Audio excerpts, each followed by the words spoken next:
To you today. I told you the other day I was going to try putting out a video of pros and cons for joining with Swift, and this is just my personal opinions. If you've had, if you've had bad prior experiences with them, that's not my problem. It's not my fault.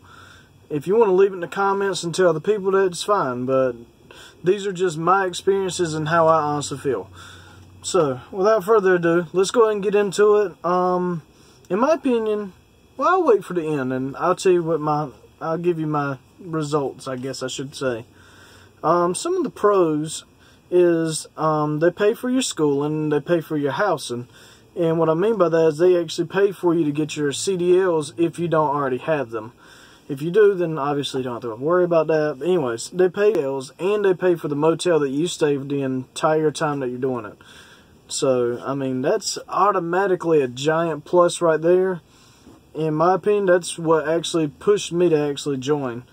As soon as you get out, they give you your own truck, which I know it might sound, are you going to drive home without a truck? I'm just saying. They give you your own truck. I've been getting raises quite often. I mean, I'm not going to speak out loud about what kinds, but I'm nearly earning 20% more now than what I was when I started, and that was just 8 months ago. So, in my opinion, the pay's not bad. It's a big company, so with big companies you got, pros and cons within that. But the pros to that half is you're always going to have trucks. There's always going to be lots of terminals to stay at, and you're going to pretty much always have peace of mind that you're going to get paid. And like I said, there's a con to that, but we'll get to that in a minute. But basically, I have never worked at Swift where I did not get paid for doing my runs. It's been consistent. I can say that much. Safety is a big thing to Swift. There's been 2 or 3 runs I've been on where I was late getting there. I wasn't penalized for it. I wasn't fussed at. Dispatch told me, don't worry about it. Pull over. We'll do something else. So I have to give props where props are due. Now, it's also just a great way to get experience. You're coming to this field fresh. They're, like I said, they're a big company, so they're able to do that. They're able to get in lots of new people, which I do like. So that might be another, big thing for you joining up with them.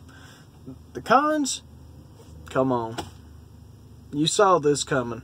You got something on your back, bro. It's called a target. I don't mind it. Me and my freaking trainer, we actually used to mess with people. When we would come into the gas stations and stuff, I'd get on his Qualcomm, or not Qualcomm. I'd get on his radio and say, dun dun dun dun dun dun dun dun dun dun. So I have fun with it. Just in this profession, you're going to deal with assholes. You're going to deal with people judging you and picking on you. No one's perfect when they start off. I wasn't. You're not. He wasn't. It's just, it is what it is. Some people might be a little bit better, but you've got to learn somewhere. So just go ahead and expect to have a little bit of shit talked to you. Talk shit back. I do. I don't take shit. I talk shit right back to them. But either way, one of the big things I was telling you about before, where, I've never had trouble getting paid for my runs. I meant that. It's true. Now, breakdown pay, oh my God. You're going to have to fight for that. Just telling you. Breakdown pay is a bitch. They are fucking retarded about how they do this shit. For you to get approved for breakdown pay, first off, it has to be more than 24 hours being broke down. That's fine. But then, you have to report that to your driving leader. Your driving leader has to report to his manager. Then his manager has to send it to Phoenix. Excuse me, Phoenix, Arizona, to get approved, and then you get paid. So sometimes if you've got bills coming up and your truck's been broke down and you need money, you're kind of fucked. And I hate it. And I've told them that, I don't like the way the system's set up. It's kind of set up against you. And yeah, you can get a cash advance, but then you're going to be $100 short your next check, and that just puts you in a spiraling bind. And anyways, let's move on. Another con is the 1-year contract. Now, as I said before, if you get something, you got to give it.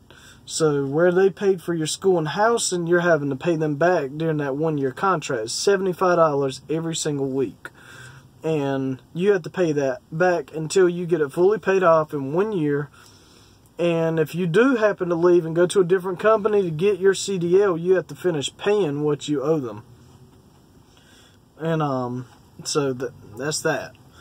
Now, once again, big company, trucks. They're not very reliable. I've been here for 8 months and I've gone through, let's see, 3? Yeah, 3. I'm going to say 3. It was technically 4. But we're going to go with 3 because the one that they get, this is the one I'm currently in, of course. But the truck that they were going to put me in to get me to this truck broke down as well. So, 4. Anyways, the money is tight when you first start. Not only do you have to have money put to the side for, you know, your 1 month worth of schooling, you also have to put the money to the side because for nearly 2 months, because how's the best way to explain it? You know, I mean, it is what it is. For the first 3 weeks, you're going to be doing your classes, and that's not a guarantee that you're going to get the job. The schooling's pretty tough. You've got to get all the way through the schooling, and then you've got to go through a week of orientation, and then you get, maybe if there's someone available, you get to go on the road training. On the road training, you're going to make like $300 a week. And if you've already got bills piled up from the last month coming up on top of this month, damn, it was tough. I'm not going to lie. So, in my opinion, if you're going to start this job, try having enough money put to the side to cover your bills for 2 full months.